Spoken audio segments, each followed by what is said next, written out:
Today we have to talk about interhalogen compounds.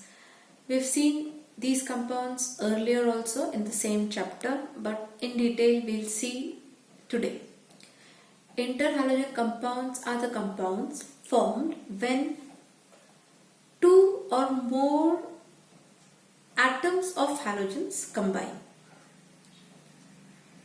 So we have got some 4 types of interhalogen compounds formed.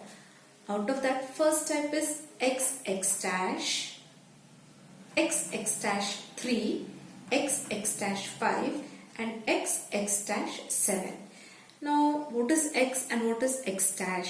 X is the halogen with larger atomic size and X- is the halogen with smaller atomic size. So in XX- type of interhalogen compound, we have ClF, BrF, BrCl, ICl, IBr as examples, where you will find one is the halogen with smaller atomic size, it becomes X- and larger atomic size becomes X. Similarly, in XX-3, this type, we have ClF3 where Cl is X and X- is F. Br is X, F is X-, I is X and X- is F. Smaller is X-, smaller atomic size. In XX-5 type, we have ClF5, BrF5, IF5, and in XX-7 we have got only one type of compound, which is IF7. So these are some examples of interhalogen compounds of 4 different types.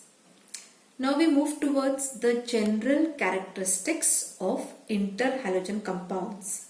So for this year, for 2020, there was a question on general characteristic. I feel तुम्हाला नाही येणार, but the point is there to be done. The bigger halogen atom is more electropositive. Obviously, bigger halogen atom. Smaller will be more negative. Smaller atomic size is more negative. So bigger halogen atom will be more electropositive. It's a very clear point. Then second is they have even number of atoms. You try any category.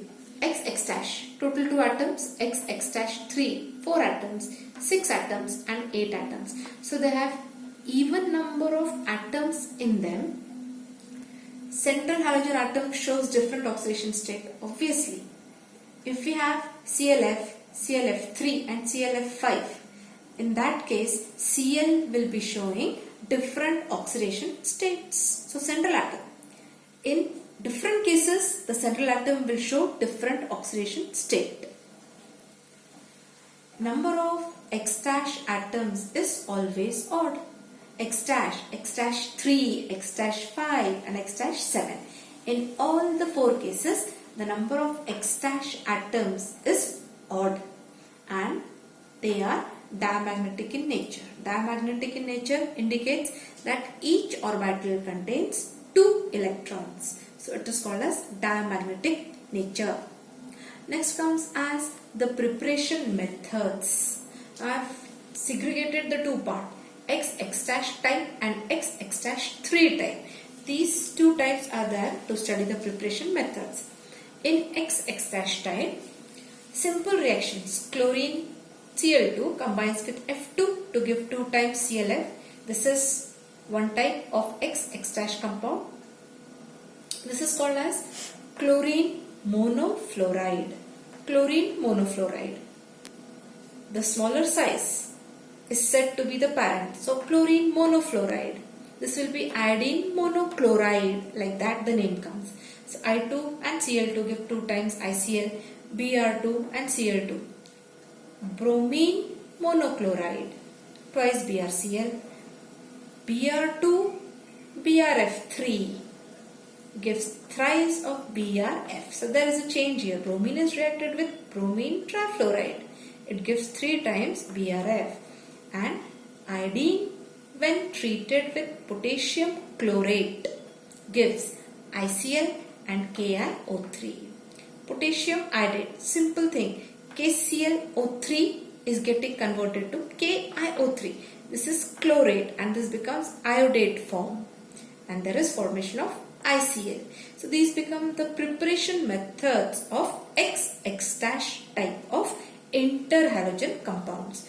Now we move towards to XX-3 type of interhalogen compounds and the preparation methods.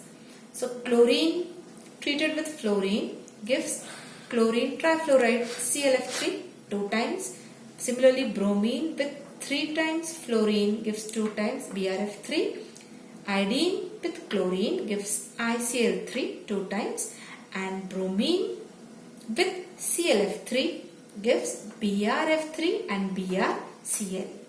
So you will find here that you have formation of XX- type of compound also and XX-3 type of compound also in the fourth reaction. So we have these 4 preparation methods of XX-3 types. Now we move towards the reactivity, or we say chemical properties of interhalogen compounds. So in properties now, first is the hydrolysis reaction, hydrolysis BrCl.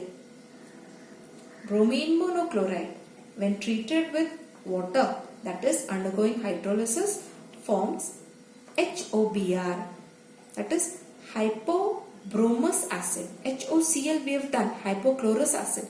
We have seen its structure also. So this will be called as hypobromous acid along with HCl. ICl, iodine monochloride, on hydrolysis gives HiO3, HCl and 2 times I2. This is iodic acid, HiO3. Next is the disproportionation reaction. Why this is called as disproportionation? It is not a balanced equation.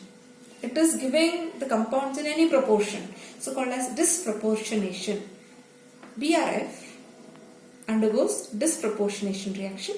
That is, it is a sort of decomposition, gives 2 times Br2 and BrF5. So you will find nothing here but forming Br2 and BrF5, different type of compound. So this is disproportionation reaction. Now towards the properties of XX-3 type of compound, again hydrolysis reaction, hydrolysis ICl3 on hydrolysis gives iodic acid HiO3, 5 times HCl and ICl.